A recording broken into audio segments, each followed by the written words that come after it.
Hey everyone, welcome to the Horror PSA presented by Scary Nerd, and as always, we are your hosts. I'm Paul. I'm Saul. And I'm Angie. The following is a public service announcement.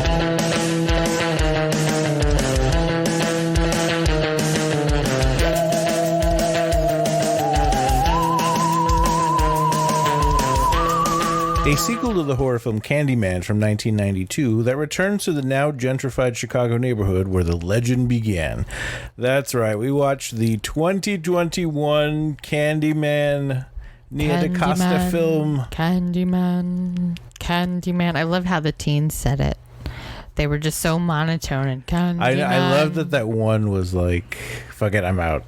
Oh yeah. As soon as the was she the only non-white one as well? I think so. The only one with sense in her, I guess you could say. Well, welcome back to the Horror PSA. We are just a little old P and an A today. Our Saul is missing. He has lost his voice, so he cannot be here this week.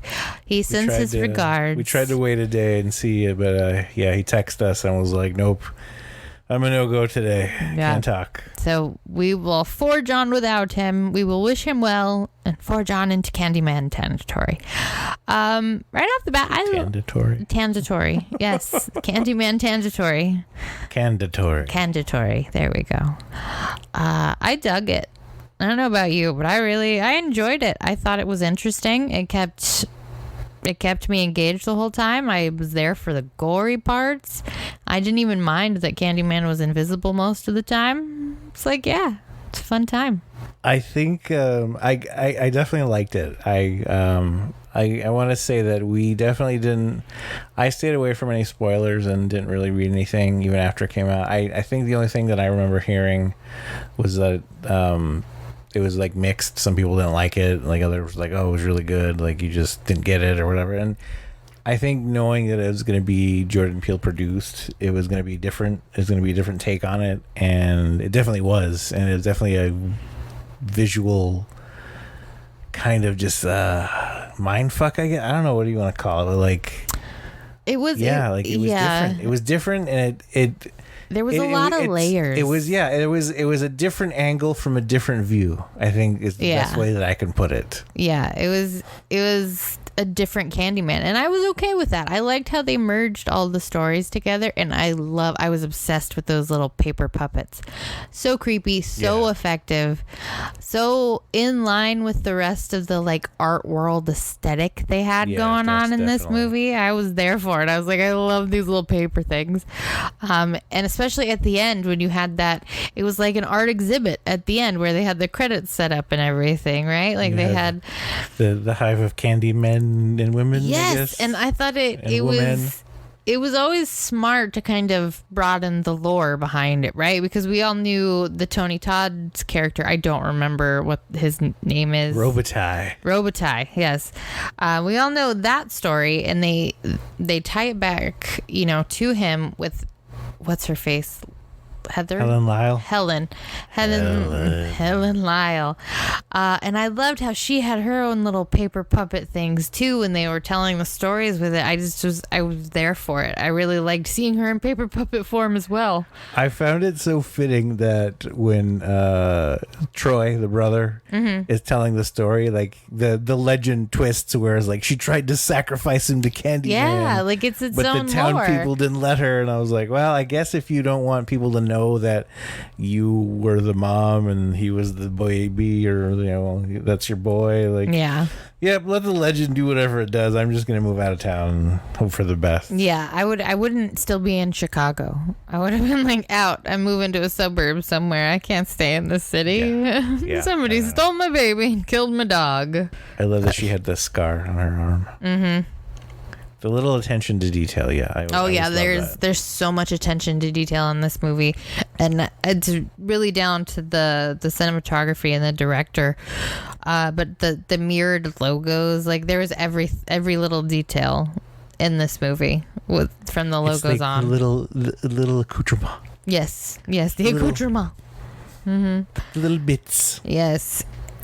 even the cityscapes when they're going through all those clouds, it's like it's such an interesting view of the city. Like you always see the city buildings, and usually it's either at street level or from above, right, from the top parts of the building. Down. You're looking down, not up. Yeah, and this one you're looking up, which is only really ever a view of the city that you get if somebody gives you these great shots, or if you're actually in a city and you look up. I really enjoyed that. It's like, yes, I've never seen Chicago from the ground up before. That's interesting. It reminded me a little bit of Poltergeist 3. Well, I was thinking clouds and skyscrapers. Yeah. In that beginning, though, when that little boy is down there doing his laundry, and that if candy flew out of the wall at me, I think it's a safe rule. Yeah. If there's anything that comes out of the wall, like, is there anything that's ever come out of the wall that's ever been good? Like, no one's ever been like, the wall burst open and a bunch of gold came out. And even if that does happen, like, nothing good came after that. It was always like, but then weird shit started happening. And it's always all this gold was here because all these people died in the spot, and they got their gold stolen. Our ancestral home was owned by slave traders. Yeah, they get to the bottom of the gold pile and they're like, there are teeth here. That's how it always ends. Yep. And then you have a poltergeist situation. So there you go. The devil made me do it. Yes. It's a decent defense, I guess you could say. I loved her brother throughout this whole movie. I wanted Troy to have a glorious death. No, I was so happy he made it through. I was like, try. Yeah. Like, Troy, what's your ass gonna do? Like, he's like, we will stomp on him. I'm like, we ain't gonna do nothing. No, he says his boyfriend will stomp on him, to be fair. All right, well, Troy knows who he is. Yes, exactly. Still, he knows Moscato is a dessert wine, and that his boyfriend will be the one doing the stomping. He's very self-aware. I love that in the beginning when Anthony is like, when they're just being accommodating to Troy, we'll say, I guess. Mm-hmm. When Troy said something, he made a crack about him not working as much. He's like, well, you're my muse. I never get to see you as much. I'm like, oh, that's a good one. That's one of those like brother-in-law digs you gotta throw in there. Yeah, because it's not quite mean, but it's just enough snark to let them know where you stand. Stand my ground. Mm-hmm. But yeah, the whole Anthony, I love that the whole theme is Anthony hasn't done anything in 2 years. He hasn't made a piece in 2 years. And like, they're constantly like, where are you going to get a job so my sister doesn't have to support you? It's like, I know, but that left in my mind, I'm like, who's paying for all this? Who's paying for, like, she is. Like, I know, but it's like, how do you do that as like an artist or a guy, or like, I need some more money for pants, please. Pants? I need more pants, please. Oh, paints. I thought you said pants. I'm like, why does he need pants? He's got paint all over. He spilled his paint on his pants. Like, he's got a painting jumpsuit. He doesn't need pants. Like, that looked like he stole that from like a garbage man somewhere. Like, I didn't even buy that. No, I imagined he went to work one day as like a painter in a house. Keeping the and then suit. He kept the suit. That's what he did. For severance pay. He didn't even do anything. And Coleman Domingo, I can't trust you, Coleman Domingo, in any part you ever play again. I just want you to know this. That's how great your performance was. Soothing. He really is. He's got that voice. Okay. Okay. I want to say, if there was ever, for some reason, a black Joker, he is my vote. Oh. He does a line when they're in the church and the girlfriend is like, she escapes her, like her hands were tied or whatever, and she escapes those, and she goes, and did you notice it was the mouth of Candyman in that hallway or whatever? So she goes through there, and then when William Burke, I think it was Burke's dry cleaner or whatever, but let's call him Burke, I guess, or whatever. So he turns and he's like full like batshit crazy after he creates Candyman, for their generation or whatever, his whole spiel about that. Mm-hmm. And he has this weird line where he's like, I think he says like, "Don't you want some candy?" Yeah, he does. He says it all creepy. I'm like, oh, like he could play like a twisted, crazy Joker-like character for some, like, if there was a good role for that. I think he'd be really good. So he's crazy. Don't trust him in anything. Yeah, you can't. I liked the story though. Smooth talk you into even submission. though I'm not eating candy from the laundry wall.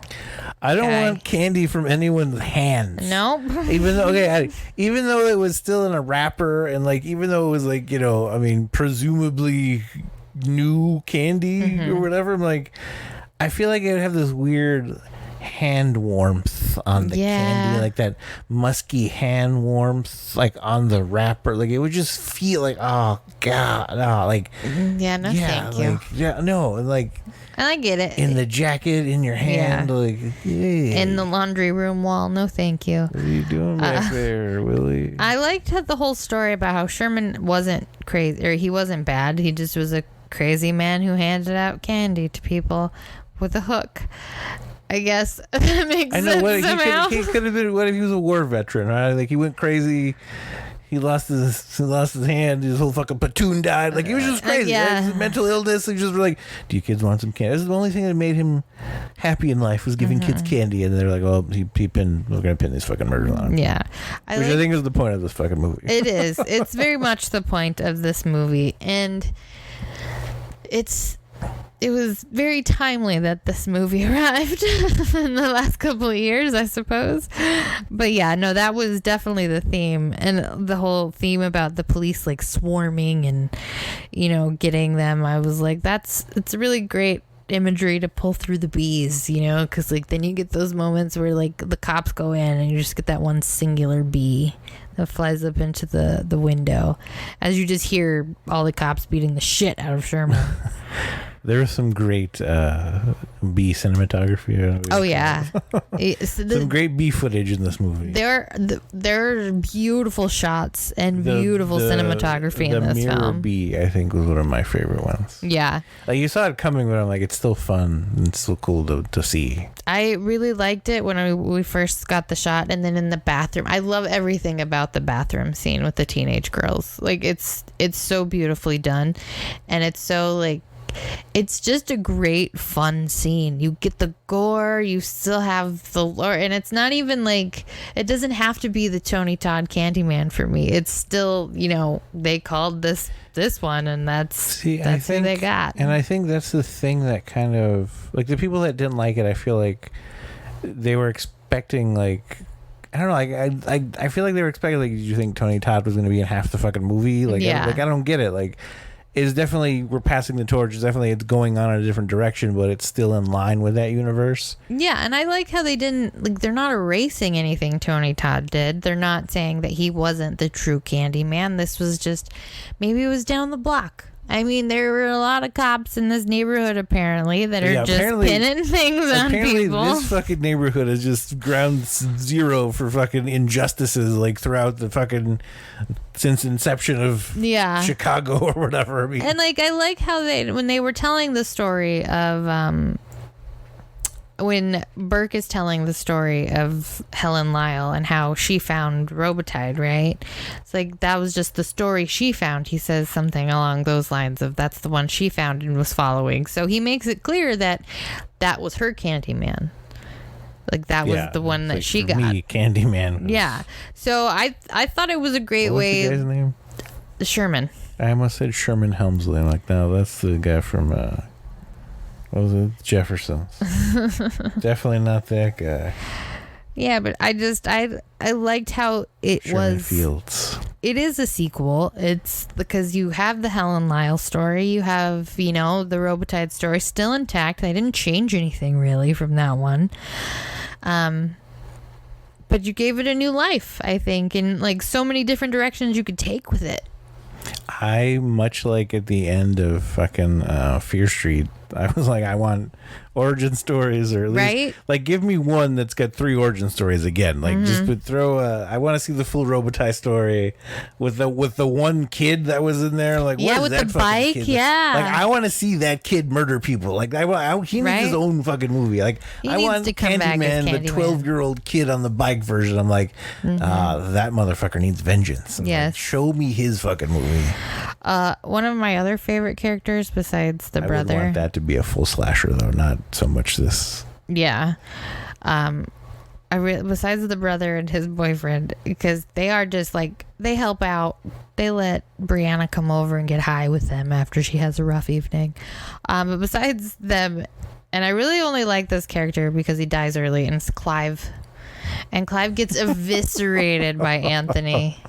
And I love it. He's like, you had that one in the bank, didn't you? Like, he's just like, you were waiting for that one, huh? Your plan B. Yeah. Like, you gotta get I loved that. And then I love how they fuck around and find out, like, immediately after. I love when Anthony just goes, fuck it, I don't even fucking care. He's like, you goofy motherfucker. He's like, I was like, like, the way he said it, he was like, I've been wanting to tell your ass off for a long time, you bitch. Might as well be now. Let's do this. You bald piece of shit. Like, he was just like, yep. That's, I think that's the good sign of, like, she just started pushing him, like, no, I know where this is going. Just get out now. Yeah, like, let's go. But the whole Clive and intern scene, it's so funny how he gets stuck to her because she hooks him with one of those little strappy things she wears on her pants. Yeah, I know. I guess that is that a thing. I don't know. I was like, is that what those are for? I wore those, but I never knew. Like, you're supposed to, like, chain to them like a carnival ride or apparently, something. this one's mine. I own him. We have looped belts together. We are one now. But it's also, I was also kind of taken aback by that scene because it's bloody. Like, you see in the mirror that Sherman comes up and cuts her throat. Her throat slit came on, like, kind of just sudden. I was like, oh, yes. Yes, and I love that Clive's so, like, what is going on? Like, he's so out of it. Like, wait, is this real? Yeah. I was like, you fucking moron. Yeah, like, no, she's just having a gag. Where did she hide all this in her neck? Man, like, come on. Oh, and then even when he runs to the door and then he gets the hook in the ankle. And the Achilles, man. He gets the Judd. Yeah. Oh, and every time that happens, I think of Judd Crandall. Yes. Poor bastard. You have to. Yes. Like, because that as fake as it looks, and you know it's not real. But even at the CGI in this, when you see it going, and you're like, oh, I feel that. And then they pull him up by it. He's dragged away on the hook in the ankle. Oh, what a way to go. But Clive bleeds for us, and for that, I thank him. Clive was kind of a piece of shit, though. So. Yeah, he was a piece of shit. But I maybe that's the only reason I loved him is because Anthony just was like, fuck you, Clive.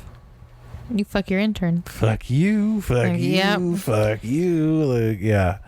Because even in the beginning when, like, Clive comes over to see Anthony's new work or whatever, it's clear he's like, I want something more about your story about, and it's so bad because it's almost like he's like, I want to package you being black into a framework. Like, it was definitely like let's see what we can utilize. Yeah. Wink, wink, and like, yeah.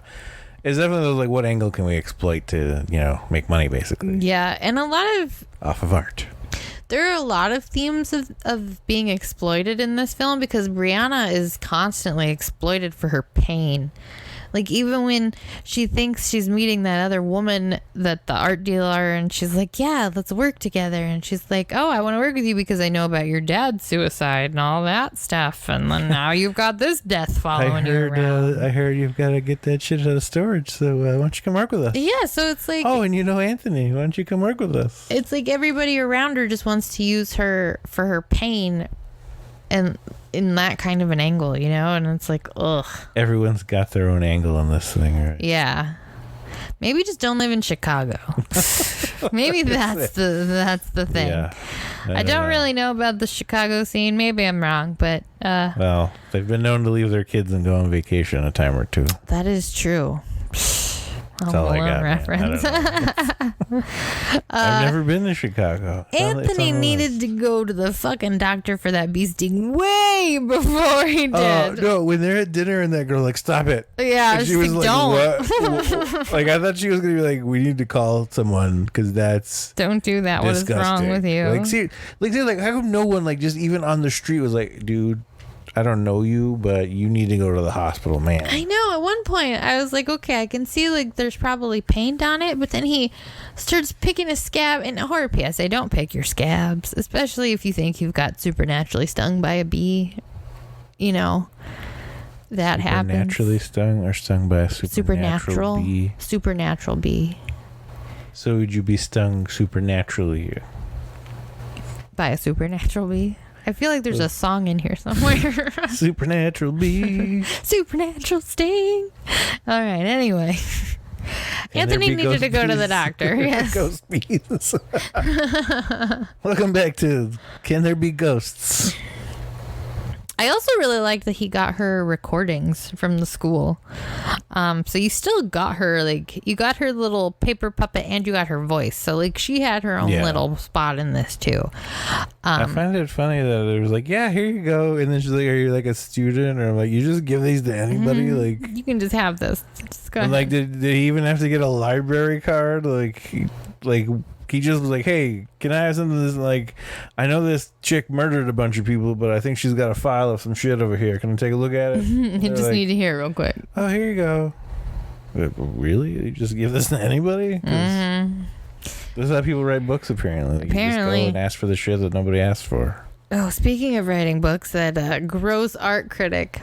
But by the way, that whoever played that art critic, brilliant job with that. Just chef's kiss to you, because when she opens that mirror thing to look inside when she's at the art show originally, you can just tell how fucking annoyed she is just even having to open anything, and like she swerves her head around like like That it's, lady was a bitch. yes, like that character was such a bitch, and the lady, the actress who plays it, was just dead on. She looks so familiar, but I looked her up and I didn't recognize her anything that she'd been in. But yeah, I don't know. Maybe she's just one of those people that looks like she's been in a million things you can't remember. But. Yeah, but then she resurfaces again, even after, like, she hated Anthony's shit, right? She resurfaces to use Anthony and the tragedy. So again, another person who wants to write a book about... it's definitely one of those things where it's like, well, shit, now that this is this, it's going to come out, and if I write what I was originally going to write,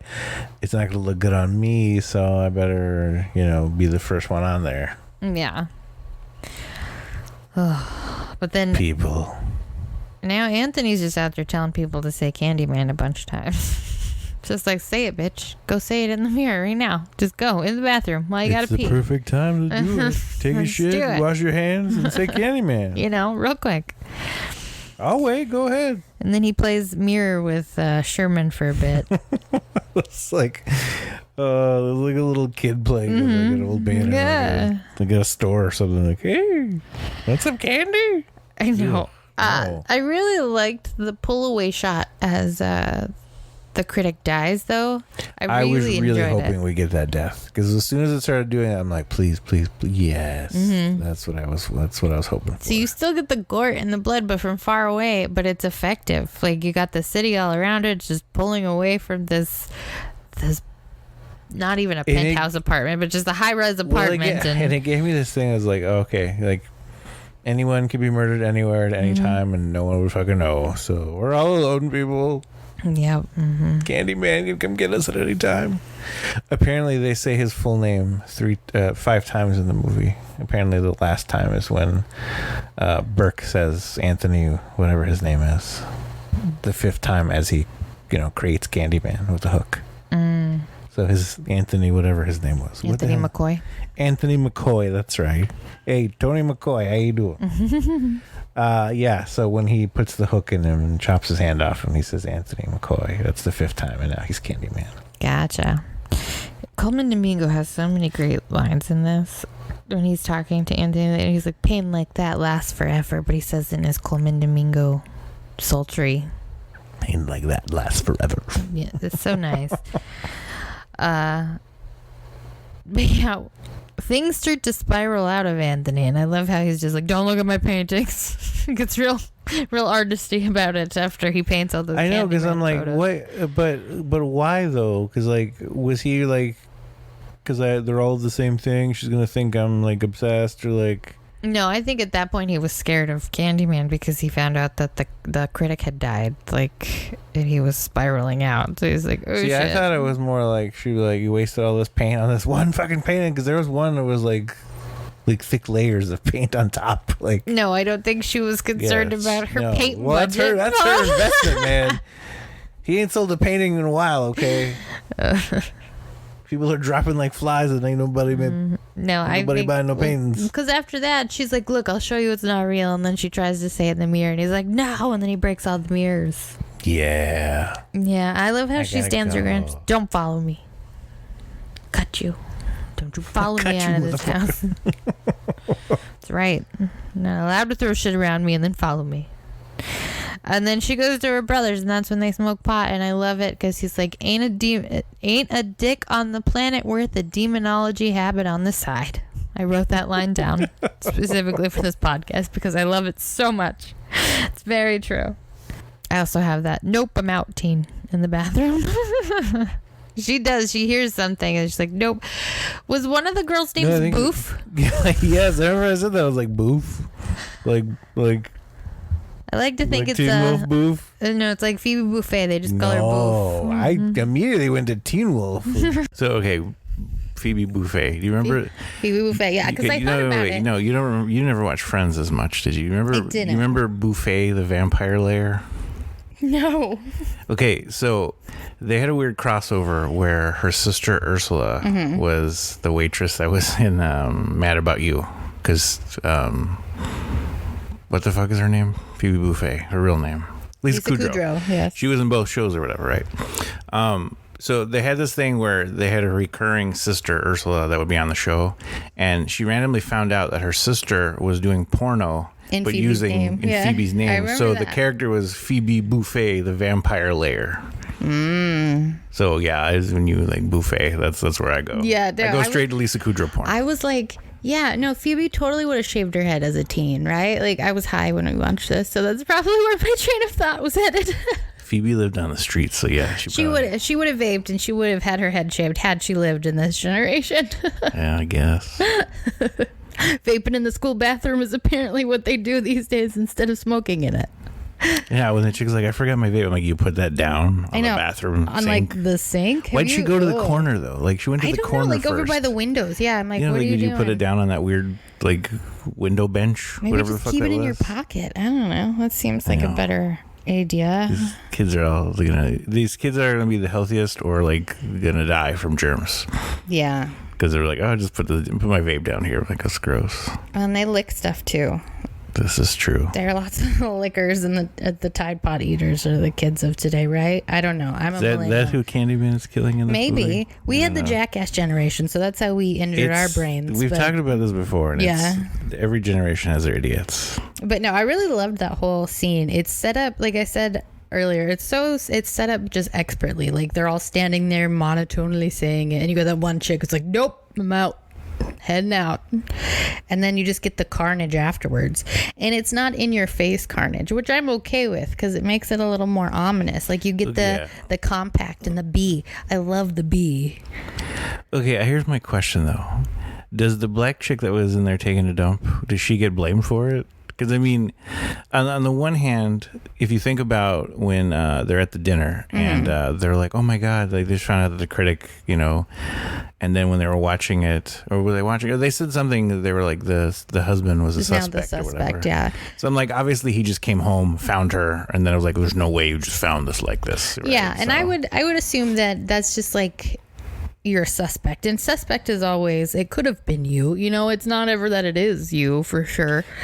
But that's what I would think, like they would have to clear her after they didn't find any of the blood spatter on her or like stuff like that, you know. Even like the husband, I'm like, okay, regular like fucking forensics, right? Like you're gonna go and you're gonna see that like, okay, the husband wasn't there, he doesn't have blood splatter, like he doesn't have any marks on him, like there's no, but the downside is there's no forced entry, like who could it but be? I was like, also thinking like that's a high-rise apartment, there's gonna be a camera in and out of there somewhere. Anthony's gonna like be on camera somehow is what I was thinking, because like you could see the husband coming home and like stuff like that, right? Like so yeah, but even if he's rushing out, it's like then it's all speculative bullshit, because it's like, okay, well, time of death was this, but we estimate that he left 10 minutes before that, or 15 minutes before, like, or literally 2 minutes before that, when fucking, you know, he closes the door and she's so I don't know, maybe we do need a post-horror movie where they do the legal proceedings after all these supernatural things. The Law and Order SVU. I don't know, a lot of them cops died afterwards. Rightly so. Were they actually looking for him though? Because when he said that at the end, when he's like, or we were looking for him. I just think they this. meant, I took it as like we were looking for a killer with a hooked hand, and we found a guy with a hooked hand. I don't know. So nobody was going to question it, kind of a thing. He made it seem like he was already a suspect, though. So I wasn't sure about that. Maybe. If he was just more of the just go with my shit, or you're gonna go to jail for the rest of your life, basically. Yeah. Yeah, I put, if it bleeds, it leads, in response to that art person that she talks to, because, yeah, like, everybody just wants a piece of the trauma of stuff. Like, they're like, come and bring your traumatic publicity to my art house. The angles, what you said. I'm like, yeah, we're all starving artists, and, you know, we bleed for our art, but Jesus, man. Leave a girl's dead dad alone. That is a good story, though. It is a good story. I love when he... What if the paintings are shit, though? Like, what if the dad was just terrible? Like, what if that's, like, the only thing? Like, people are like, I want to see this. But then, like, the reason, like, she doesn't want to do anything with it because, like, they're just terrible. Well, that wouldn't matter.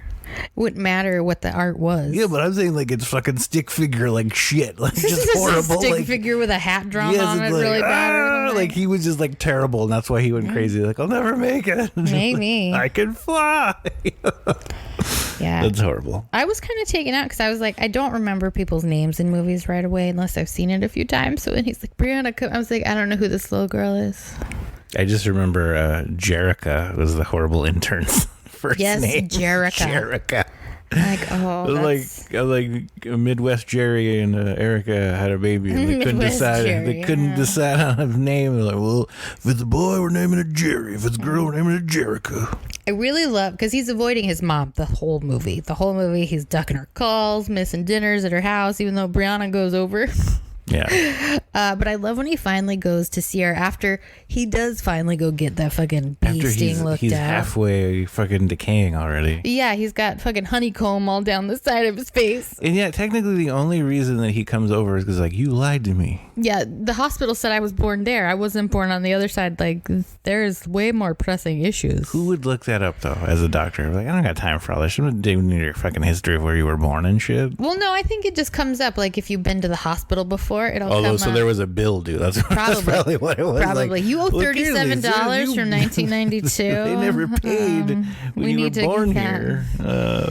They brought you in after a fire. Yeah. You know, like, what? we checked you out. Like, Hey. no, then it can't be right. I'm all for that storyline because Like I Robin Brown not too long ago learned some deep family traumatic history myself. So There's that a lot happens in this day and age. A lot of people today with 23andMe and, you know, all that kind of stuff are really learning about. Yeah, the parents' generation were not on the up and up as we all thought they were. Between the DNA stuff that we're finding out and unsolved mysteries, yeah, there's like your generation, like that generation, you guys had a lot of secrets that you thought were never going to be found out. That quickly became found and they out. literally been like, well, we didn't know DNA was a thing. We didn't know that was going to happen. Which is why we're finding all these old killers now. Which is why we just lied about it, because we didn't think it was going to happen. Like, Well, wait. Didn't y'all tell me not to lie? It was though? 1982. I was horny. Weren't you the generation who's like, just be honest? I was horny. We're the God generation. Be honest. It was Billy the ambulance driver. Billy the ambulance driver. Yep. But when he does go and see his mom, that whole don't say that. Shh, don't say that. And she claps like, twice. Yep. That was a mom thing. Right? Yes. Like, that was straight up like, Yep. If she was closer to him, she would have smacked him real quick. Like, Yeah, we don't say that. I loved her whole scene. Like, it's one strong scene, and that's all you needed from her in this. Like, you have that whole, like, it does pull the mom theme throughout because he's avoiding her and you don't actually see her until he goes to see her, but it's just such a strong scene, and he asks her for the truth and she willingly gives it. Like, she doesn't hesitate, she says it. She gives him a second after he kind of takes it in when she's like, after she first took you, and he has that moment. I love that she does that one line twice. Yeah, because she has to, like, almost reset and give him a minute. And I think a lot of, I don't know if it's the writing or if it was their choice or whatever, but just a lot of people wouldn't have done that. Yeah. But I think you needed that, like, all right, gonna sit down.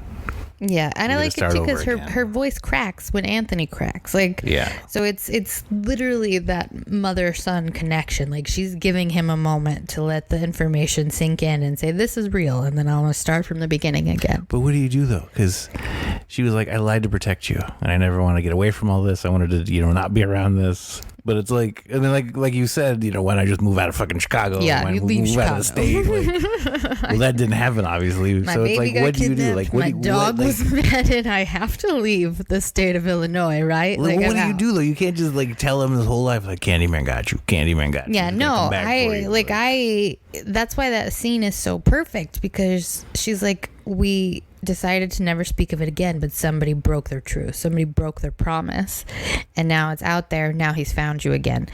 And that's why I loved that she gave him all the information. Like, it wasn't a fight between them. He was just like, I heard I was born somewhere else.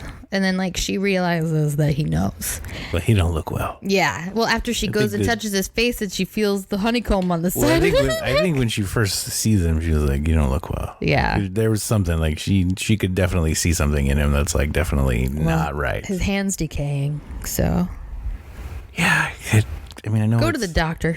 Or PSA. If you get stung by supernatural being, go to the doctor. Stung by any bees. Yes. If your hand starts to look like that, I don't care what it is. There are murder hornets out there murder now, hornets. guys. Get to the doctor. What's next, huh? Like murder hornets, knows? crazy wasps. What do we got next, man? Like, what the fuck does 2022 have in store for us? We're just gonna pretend. I want to get into that. Godzilla is gonna come back. That's what we have to look forward to. At this point, like, how many people would really be surprised? There were fucking people waiting for JFK Jr. last week.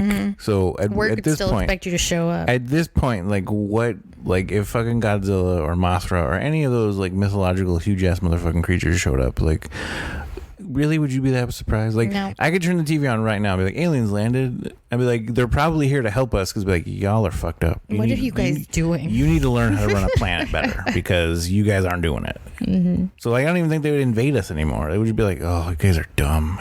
Mm-hmm. Here's crystallic fusion. Jesus Christ. Jesus. But yeah, and I like the finality of that mom and son scene, because like he just leaves, and she does try to stop him. She's like, wait, but at the same time, I kind of think she knows, like, he's already in too far. There's nothing I can do. Candyman got you again. What can you do? Yeah. I mean, you fucking literally half his body was already basically honeycomb, like you said. I mean, it's, yeah. I think it would have been cool if bees would have came out of him, though. Oh yeah, that definitely would have been cool. I did love the bee imagery in this, though. And then The imagery. the imagery, yes. That final scene we were talking about earlier with Coleman Domingo, it's in the church, and it's a beautiful shot. Like, this whole movie is just brilliant writing and beautiful shots all over the place. I do love the first time when he does get stung by the bee, when he goes to, and he's taking pictures of the church, and he's looking like the old pictures, and then like you see that old picture of it back in 90s or 80s or whenever that one was from, and then it shows it today, and I'm like, it's kind of cool that you could still see some of those things that were there. Like, obviously that church was the actual building that was still there. Yeah. And like, I think the reason that they used some of those flat houses that were outside of the Cabrini Green building was because those are actually still there. Even Yeah, though the projects really aren't the anymore. building itself that they use is no longer there. Yeah. Well, like it said, it talks a lot about gentrification, and I mean, it doesn't say any wrong things about gentrification in this movie. It's basically they built them to cut them off, and then after it died, they were like, oh, here, we'll build new places, more up-and-coming areas. That you can't afford. Yep. Yeah, so the end times. In the before times. In the before times. After Brianna escapes from the church, there's Coleman Domingo's character, Bert, comes after her, and he looks like his lips are cut. Like he had those razor candies, and he's cut his mouth because like he's all bloody and stuff. Yeah, they don't really explain that. They don't. And I know like he was saying before she escapes, like, we needed a witness and stuff, like, and don't you want candy? So maybe he was trying to use them as like the sacrifices or some shit. Okay, I read in the trivia, and I know that there's a lot of footage that they cut out that they ended up not going. They scrapped another storyline that I think had more of Helen Lyle's character in it, because I think there was a scene in the church, and I think they were saying one of the early teaser trailers had a scene where it looked like someone. it was either like a skeleton or something, or was someone that was wearing one of the dress thing that Helen was at the end of the other Candyman. Yeah. And there was, I guess, a scene where there was like a being or something that was in one of the church pews there. So I'm wondering if they cut more out and like maybe something happened with him, or there was more of a struggle before she left, or something happened to Coleman Domingo Burke. If something happened to him before they get to the apartment or whatever, when she stabs, and when she fucking just, I love the whole like stab. Oh, like, yeah. I'm like gonna make sure you're fucking dead. Oh, She was yeah. like, it was rage killing, but it was like justified. Like, It was a I'm gonna make beautiful sure scene, that this does not come back up. Like, It was you weren't what getting back needed up. to happen. I literally called out, yeah, fuck him up. Fuck him up, Debbie. Fuck him up. I loved that scene because, and I loved Brianna's whole character. She was a very strong female person. She had her flaws. She had her past traumas. But when Anthony goes crazy, she's like, don't follow me. Fucking getting out of here with your crazy ass. And then when Coleman Domingo comes after her, she's just like, fuck this guy. And just, I'm going to protect myself. I love characters like that because us women don't always have to run and cry and cower. Sometimes we can fuck you up with a knife, all right? Or not. It wasn't even a knife. It was a pin, wasn't it? But when did she get that pin?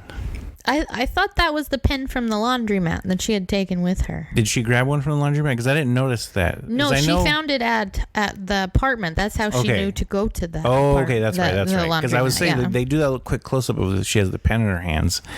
And I was like, when did she get the pen? Because I know he got the pen when he's like, you mind if I take some notes? And Burke hands him that pen the first time. But I forgot that she was looking at that stuff at home. Yeah, when she's trying to figure out where he is, she finds the pen. And she's like, oh, yeah, he talked about this laundry guy. Who told me about Candyman. He knows everything. Who? The guy that owns the laundromat. The laundromat dude. That whole scene, I was like, she was probably like, what the fuck is going on? Like, he's been hanging out with some dude at the laundromat. Like, what is going on right now? We have a washer. You need to be over working, there. motherfucker. Right? You need to go find your ass a job. Unless you're working at this goddamn laundromat. I don't want to be hearing about shit. But yeah, the whole scene comes, and I love when Brianna is done. Like, she gets to the end of the movie, and she's in that cop car after the cops have just shot Anthony for no reason. And she's just like, let me look at myself.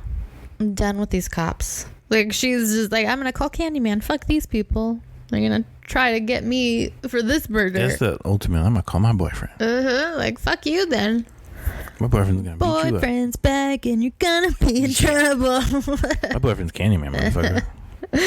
He got a whole hive of other Candyman to bring with him, too. And one crazy bitch. I liked the Candyman, like, hovering around with the bees hiving around his face. So it's like there were all the Candymans. It's all in this one, supernatural being with the bees. It's a collective. Yes, the collective. The Candyman collective, yes. And then you get, at the very end, Tony Todd saying, tell everyone. And I liked that. Tell everyone. Here's my one disappointment in this whole movie. I love the callbacks. I love the little like Easter egg things you see, like the Candyman mouth on the wall in the church and everything. But the one thing that I really wanted in this movie that I didn't get was somebody saying, heard you're looking for Candyman, bitch. Oh, yeah, that was your favorite from the original. That was the one thing that needed to have from the 92 Candyman. Yeah, now I loved all the callbacks and how simplistic they were with it. Like when the brothers telling the story of Helen, and they're like, they found her doing snow angels in the blood, and it was the paper puppet with the snow angel. I was like, this is so cool and so effective. Yeah, because you didn't need to. I'm glad they did more of that than it was really the like flashback scenes or like just footage from the old movie. Yeah, because we've seen other sequels like that have just spliced in the original movie, and it's like, yeah, but give us something different. And this one did. Like we've seen it already. We know that. Yeah. But like it. And almost like it takes you out of the story if you do it that way, because you're like, all right, I've already seen that movie. And I'm sure some people watched the original one before they went into this one. So it was kind of like, well, I just watched all that. And then if you were going to show me flashback clips again, like it just takes you out of the movie. So it's like really like the whole puppet things, I think, were really, really effective for people new to the franchise and for fans that have seen them all. And for just film in general, it was beautiful. It was beautifully done. I very much enjoyed it.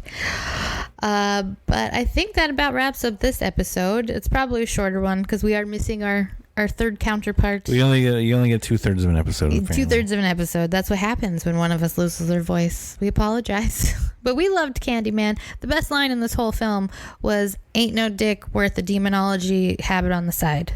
That's good information, ladies. Remember that. And men, no dick is worth a demonology habit. What if it's your own, though? It's like, hey, I'm not a dick haver, fight so this demon or lose your dick. I'm like, I'm going to fight this demon then, because I do think it's important to mention that it's Candyman... important to keep your genitals, is what I'm saying. It is important to keep your genitals. Between losing a genital and fighting a demon, I'm going to fight a demon every day. Speaking of losing genitals and fighting demons, this Candyman was based on a Clive Barker story originally. Yeah. Did you see how Burke was reading Yes. Clive Barker novel? I did. And if you've read any of Clive Barker, you know that missing genitals and demons really go hand in hand in a lot of his stories. And a lot of gender fluidity as well. A lot of that. Speaking of the new Hellraiser. Yes. With the gender bent. Apparently, I never read this stuff, but apparently it was non-gendered. Probably. In the books. Because they're not really, like, it's not really a man, it's not really a woman, and they're just beings of pain. You know? So again, how the fuck do you think Freddy could beat Pinhead? Can't happen. Pinhead's the ultimate. I go back to that. We've debated it before. That's not this podcast. So anyway, that's how I know I'm right, ladies and gentlemen. We will be back next week with another 2021 film. We're thinking probably The Unholy, maybe. We have a bunch of different ones that we're going to do. Hopefully Saul will be back next week. Hopefully he's better by then. We miss you, Saul. Get well soon. Kim too. She's also ill. So we will be more lively and more fun next week. I'm always lively and fun. But that was all for this week, guys. Buffet the Vampire Lair. Buffet the Vampire Lair. Speaking of genitals. Boof, don't vape in the bathroom, kids. Don't leave your vape in the bathroom. Yeah, don't leave in your bathroom. You can vape in the bathroom all you want, but don't set stuff down on the counter. If you set something down on the counter, just throw it away. I don't care what it is. Your phone, gross. Anything. Yeah. Wash your phone. I wash my phone at least once a week. Yeah, if my phone falls on a bathroom floor, I get a new case.